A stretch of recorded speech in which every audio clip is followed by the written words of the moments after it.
Il est d'origine polonaise, mais de nationalité allemande. Il s'appelle Christian Garzanski.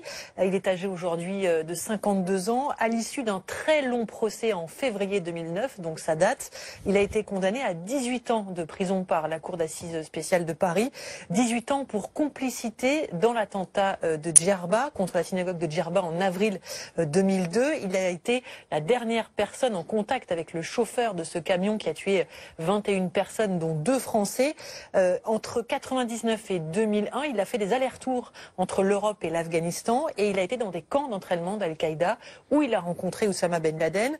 Il a été arrêté en France à l'aéroport de Roissy en 2003, mais l'Allemagne, qui est sa nationalité, n'a jamais réclamé son extradition. C'est donc pour cela qu'il a été jugé et incarcéré en France. Et il était libérable à la fin du mois, normalement ? Oui, parce qu'il a passé 15 ans de prison en France. Il est arrêté en 2003 et donc il a été jugé en 2009. Avec les remises de peine, il aurait donc pu être libéré dans les prochaines semaines, mais il faisait l'objet d'une procédure d'extradition vers les États-Unis. Pourquoi ?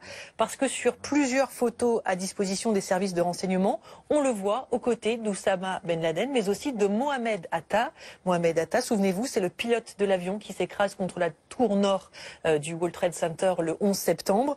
Après l'agression, vous l'avez dit cet après-midi, le parquet de Paris a ouvert une enquête, mais se pose évidemment des questions sur le mobile de cette agression. Est-ce que Christian Garzanski est passé à l'action quelques semaines avant sa libération? Donc ça pose question. Est-ce qu'en fait il a voulu éviter à tout prix cette extradition vers les États-Unis?